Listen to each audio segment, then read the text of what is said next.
ప్రేమ, యేసుని ప్రేమ.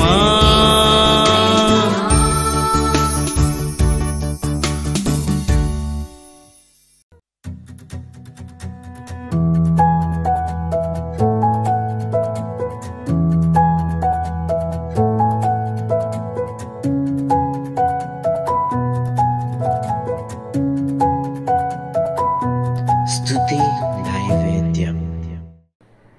Praise the lord. ప్రభు నందు ప్రియమైన వాళ్ళారా, 139వ కీర్తన నుంచి అద్భుతమైన లోతైన విషయాలను దేవుడు మనతో పంచుకుంటున్నాడు. వీటిని గ్రహించండి, దేవుని ఎంకలో స్తుతించండి.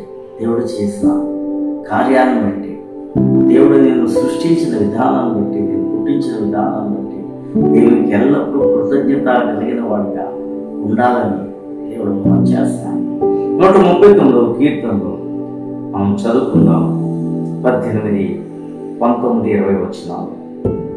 వాటిని లెక్కించేదని అనుకుంటున్నా, అవి ఇసుక కంటెను లెక్కకు ఎక్కువై ఉన్నవి. నేను మేల్కుంటున్నా, ఇంకనూ నీ వద్దనే ఉండును. దేవా, నీవు భక్తిహీనులను నిశ్చయముగా సంహరించదవు. నరహంతకులారా, నా యుద్ధ నుండి తొలగిపోవుడి.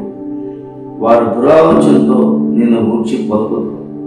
మోసపు చుట్టుకై నీ నామమును బట్టి ప్రమాణము చేయుదురు. ప్రార్థన చేసుకుందాం. గొప్ప తండ్రి, మరొకసారి నీ స్వరము మాకు వినిపింపచేతండి.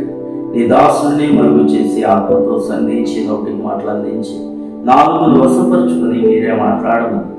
యేసు నామమున ప్రార్థన చేయుచున్నాము. ఆమేన్. ప్రియమైన వారలారా, ఈ వాక్యంలో ఉండే విషయాలను మనం గ్రహిద్దాం. దేవుని తలంపులు లెక్కించదని అనుకుంటున్నావు, ఇసుక కంటెను ఎక్కువగా ఉన్నాయంటున్నారు. నీ మీద దేవుని తలంపులట ఇసుక కంటే ఎక్కువగా ఉన్నాయంటున్నారు.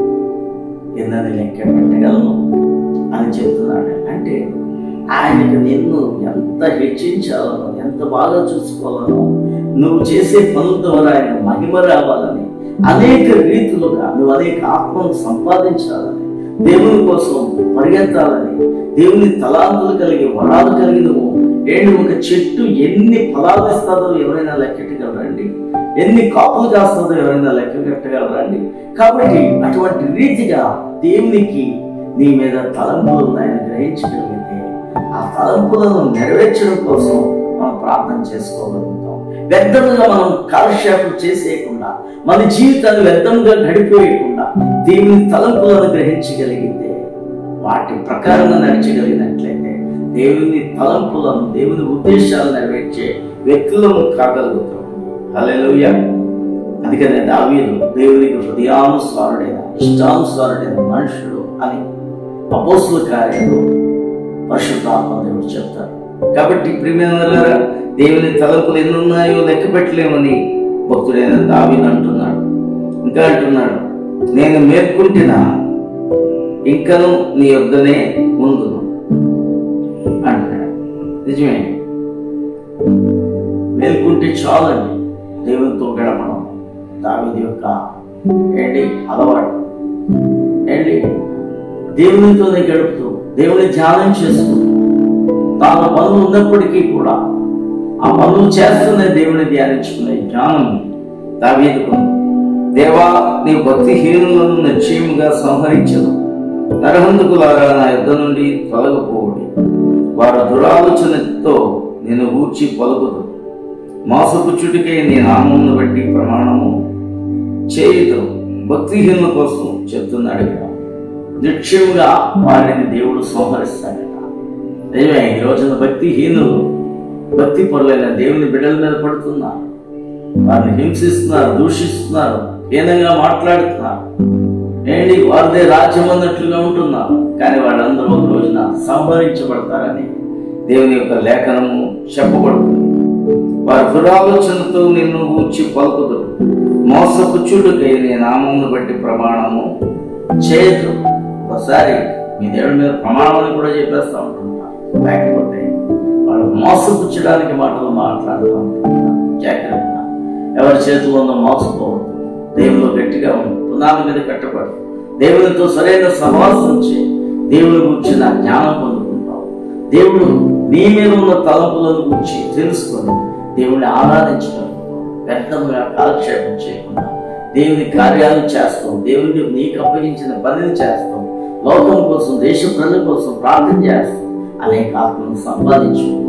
నాకు దేవుడు ఇచ్చిన ఈ యొక్క జన్మ చరితార్థం ఏంటి ధన్యము.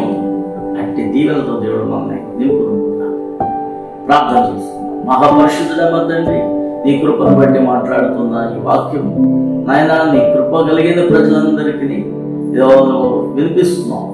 ఇదిగో ఇంకేమంది అన్యులు కూడా ఈ వాక్యాలు విని నాయన నీ నామం అంగీకరించి బిడ్డలుగా మారుటకు సహాయం చేయమని, వారు సంహరించబడటం మాకు ఇష్టం కాదు అని వారు మార్పు చెంది నీకోసం సాక్షులుగా బ్రతకాలని మేము ప్రార్థిస్తున్నాం. అట్టి కార్యం జరిగించి మహిమ పొందమని యేసు నామమున ప్రార్థన చేయించున్నాము తండ్రి. ఆమేన్.